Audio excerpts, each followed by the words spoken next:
नमस्कार, मैं हूं प्रज्ञा। बिहारी न्यूज में आपका स्वागत है। आज है 14 जून, दिन बुधवार। आगे राजनीति से जुड़ी दिन भर की खबरों को विस्तार से जानने से पहले एक नजर सुर्खियों पर। सुमन मांझी के इस्तीफे के बाद नीतीश कैबिनेट में क्या शामिल होंगे ये नेता? प्रशांत किशोर ने मांझी के बहाने लालू यादव पर साधा निशाना। आनंद मोहन के बेटे ने भाजपा को लेकर कह दी ये बात। मल्लिकार्जुन खड़गे ने केंद्र सरकार पर साधा निशाना। पप्पू यादव ने बीजेपी पर लगाए यह आरोप। अब चले बढ़ते हैं देश और प्रदेश के राजनीतिक खबरों की ओर विस्तार से। सुमन मांझी के इस्तीफे के बाद नीतीश कैबिनेट में क्या शामिल होंगे ये नेता?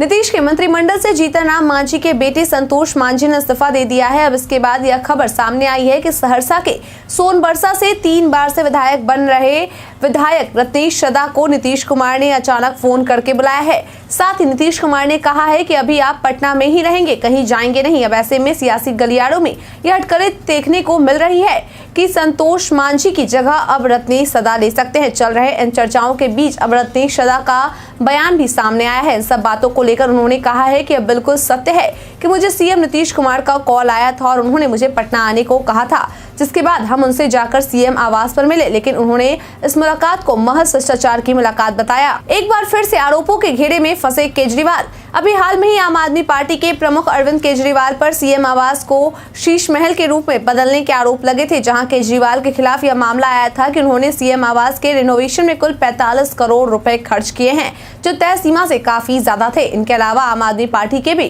कई नेताओं पर बीजेपी द्वारा कई तरह के आरोप लगाए जा चुके हैं, जिसकी जांच सीबीआई और ईडी द्वारा की जा रही है।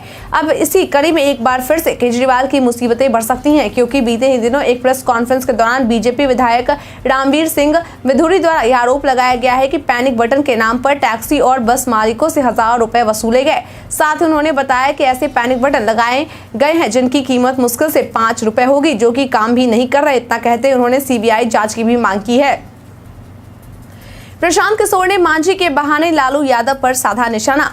नीतीश कैबिनेट से संतोष सुमन के इस्तीफे के बाद सियासी बयानबाजी का दौर एक बार फिर से शुरू हो चुका है। इसी बयानबाजी के बीच प्रशांत किशोर ने मांझी के बहाने लालू यादव को आड़े हाथों लिया है। उन्होंने कहा है कि जिस तरह लालू को सिर्फ अपने बेटे को सीएम बनाने की चिंता है, उसी तरह से मांझी को भी अपने बेटे की चिंता सता रही है। दोनों को दलित और पिछड़े समाज से कोई मतलब नहीं है।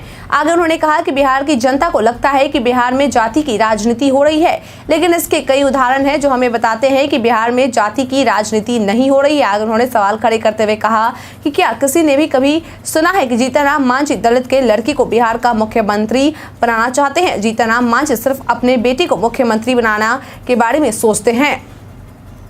सम्राट चौधरी ने नीतीश कुमार को बताया पलटूराम। बीजेपी के प्रदेश अध्यक्ष अक्सर अपने बयानबाजी को लेकर सियासी गलियारों में बने रहते हैं। एक बार फिर से उन्होंने मोदी सरकार के गुणगान करते हुए कहा है कि विगत 9 वर्षों में नरेंद्र मोदी की सरकार ने देश का कायाकल्प कर दिया है। लोगों को भोजन, मकान और दवा मुहैया कराने के साथ राम मंदिर का निर्माण एवं धारा 370 को समाप्त किया है। साथ ही उन्होंने नीतीश कुमार को आड़े हाथों लेते हुए कहा कि नीतीश कुमार ने हमेशा लोगों को ठगने का काम किया है। आगे उन्होंने बताया कि कर्पूरी ठाकुर, जॉर्ज फर्नांडिस, लालू प्रसाद यादव के साथ भाजपा इसका उदाहरण है। वहीं नीतीश कुमार को पलटूराम बताते हुए उन्होंने कहा कि उन्होंने भाजपा का साथ छोड़कर भाजपा का भला किया है। प्रेस कॉन्फ्रेंस के दौरान संतोष मांझी ने इस कहानी के जरिए किया कटाक्ष। बिहार सरकार में मंत्री पद से इस्तीफा देने के बाद संतोष मांझी ने एक प्रेस कॉन्फ्रेंस आयोजित किया, जहां उन्होंने हिरन और शेर की कहानियां सुनाई। संतोष मांझी की इस कहानी को लेकर कई सियासी मायने लगाए जा रहे हैं। दरअसल उन्होंने अपने पिता और हम पार्टी के अध्यक्ष जीतनराम मांझी के प्रधानमंत्री और गृह मंत्री के हालिया मुलाकात को लेकर कहा है कि उनसे मिलना कोई गुनाह नहीं है। साथ ही उन्होंने बताया कि माउंटेन मैन दशरथ मांझी को भारत रत्न देने की मांग को लेकर यह मुलाकात हुई थी। वहीं बिना किसी का नाम लिए उन्होंने कहा कि एक जंगल में शेर और हिरन साथ रहते थे, लेकिन जब हिरन को लगा शेर के हाथों उसकी जान नहीं बचने वाली है तो हिरन वहां से भाग खड़ी हुई। साथ ही उन्होंने आगे कहा कि शेर कौन है यह स्पष्ट करने की जरूरत नहीं है। आनंद मोहन के बेटे ने भाजपा को लेकर कह दी यह बात। बिहार के बाहुबली कहे जाने वाले पूर्व सांसद आनंद मोहन के बेटे और राजद के विधायक चेतन आनंद ने मीडिया से बातचीत के दौरान भाजपा पर जमकर निशाना साधा। उन्होंने कहा कि जीतनराम मांझी एक परिपक्व नेता है, उन्होंने भाजपा के चाल को समझना चाहिए। भाजपा ने जरूर उन्हें राज्यपाल बनाने या अन्य तरह के प्रलोभन दिए होंगे, लेकिन भाजपा के नियत को समझना होगा। जो हमारे पिता पूर्व सांसद आनंद मोहन का नहीं हुआ, वह किसी का भी नहीं होगा। बीजेपी ने राहुल गांधी पर देश विरोधी बयान देने के लगाया आरोप। आगामी लोकसभा चुनाव को लेकर राजनीतिक दल तैयारियों में जुट चुकी है। इसी कड़ी में कोई सत्ताधारी पार्टी अपने किए गए कार्यों को गिनवा रहे हैं तो कोई आरोप प्रत्यारोप में लगे हुए हैं। अब इसी बीच भाजपा ने भारत के लोकतंत्र को अस्थिर करने का आरोप लगाते हुए कहा कि कई शक्तियां यहां नहीं चाहती है कि देश में नरेंद्र मोदी की तरह पूर्ण बहुमत वाली स्थायी और मजबूत सरकार हो। इसलिए जैसे जैसे 2024 का लोकसभा चुनाव नजदीक आता जा रहा है, वैसे वैसे कुछ ताकतें भारत के खिलाफ एजेंडा चलाकर भारत में स्थायी सरकार को फिर से सत्ता में आने से रोकना चाहती है। वहीं एक वीडियो जारी कर प्रधानमंत्री नरेंद्र मोदी के आगामी अमेरिका दौरे का जिक्र करते हुए राहुल गांधी पर यह आरोप भी लगाए गए हैं कि प्रधानमंत्री के दौरे से पहले ही राहुल गांधी ने अमेरिका जाकर देश विरोधी कई बयान दिए हैं। आरसीपी सिंह ने नीतीश कुमार के सुशासन पर उठाए सवाल। कभी नीतीश कुमार के करीबी कहे जाने वाले आरसीपी सिंह बीजेपी का दामन थामने के बाद नीतीश कुमार पर जमकर निशाना साधते नजर आते हैं। एक बार फिर से उन्होंने नीतीश कुमार के प्रशासन पर सवाल खड़े करते हुए कहा है कि नीतीश कुमार सुशासन की बात करते हैं, लेकिन उनके ही सरकार में बिना रिश्वत लिए किसी दफ्तर में काम नहीं होता है। वहीं नीतीश कुमार के मंत्रिमंडल से संतोष सुमन का इस्तीफा देने को लेकर उन्होंने कहा कि धीरे धीरे सब लोग जदयू से किनारा कर रहे हैं, क्योंकि अब इस गठबंधन में कुछ बचा नहीं है। सिर्फ वही लोग बचे हैं जिनके खिलाफ चुनाव लड़कर जनता से वोट लिए थे। मल्लिकार्जुन खड़गे ने केंद्र सरकार पर साधा निशाना। तमिलनाडु के बिजली मंत्री वी सेंथिल बालाजी को ईडी द्वारा गिरफ्तार कर लिया गया है। उनकी गिरफ्तारी को लेकर सियासी घमासान देखने को मिल रहा। बता दें कि इसको लेकर कांग्रेस के अध्यक्ष मल्लिकार्जुन खड़गे ने केंद्र सरकार पर जमकर हमला किया है। उन्होंने केंद्र के मोदी सरकार पर आरोप लगाते हुए कहा है कि मोदी सरकार द्वारा राजनीतिक उत्पीड़न और बदले की कार्रवाई के अलावा कुछ नहीं है।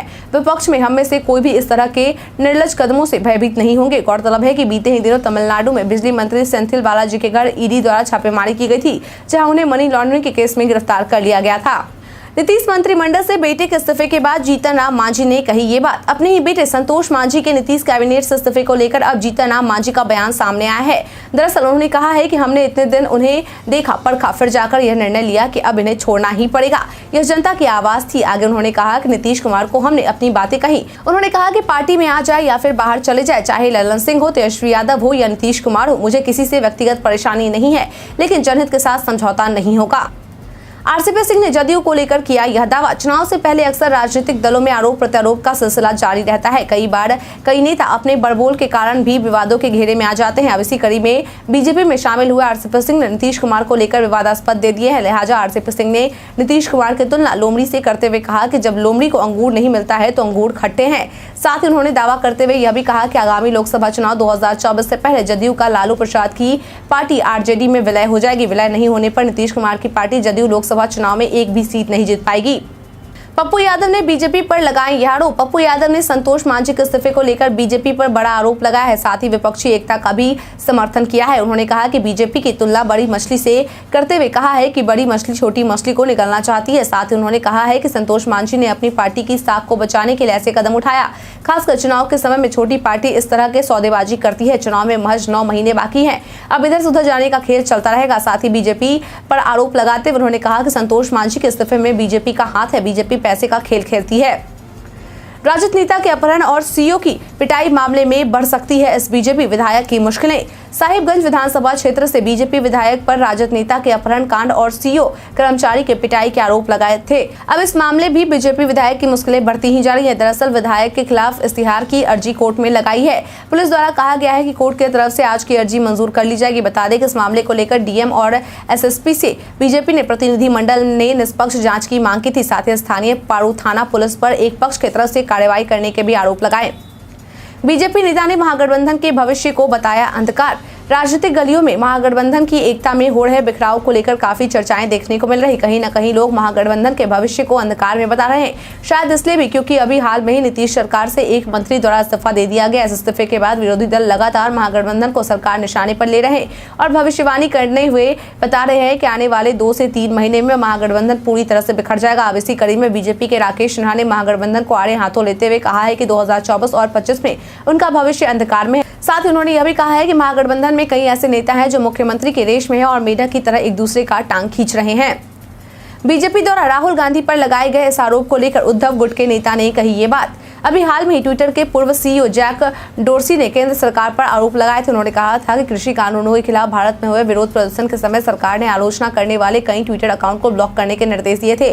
साथ ही उन्होंने दावा करते हुए कहा था कि भारत सरकार की तरफ से उन पर दबाव बनाया गया और ट्विटर को भारत में बंद करने की भी धमकी दी गई। इन आरोपों को लेकर बीजेपी नेता संबित पात्रा ने ट्विटर पर एक कार्टून पोस्ट किया था, जहां यह दिखाया जा रहा था कि राहुल गांधी जैक डोर्सी को कठपुतली की तरह नचा रहे हैं। साथ ही केंद्र सरकार की तरफ से जैक डोर्सी के इस दावे को खारिज भी कर दिया गया। इसी को लेकर शिवसेना के उद्धव गुट की नेता प्रियंका चतुर्वेदी का बयान सामने आया है। उन्होंने कहा है कि क्या ये पीएम और सरकार की शानदार विफलता नहीं है कि राहुल गांधी बिना किसी पद के ही तारों को खींच रहे हैं। फिलहाल आज के राजनीति से जुड़ी खबरों में इतना ही। हमारे द्वारा पूछे गए सवाल का आप लोगों में से बहुत लोगों ने जवाब हमें हमारे कमेंट सेक्शन बॉक्स में लिख कर दिया था।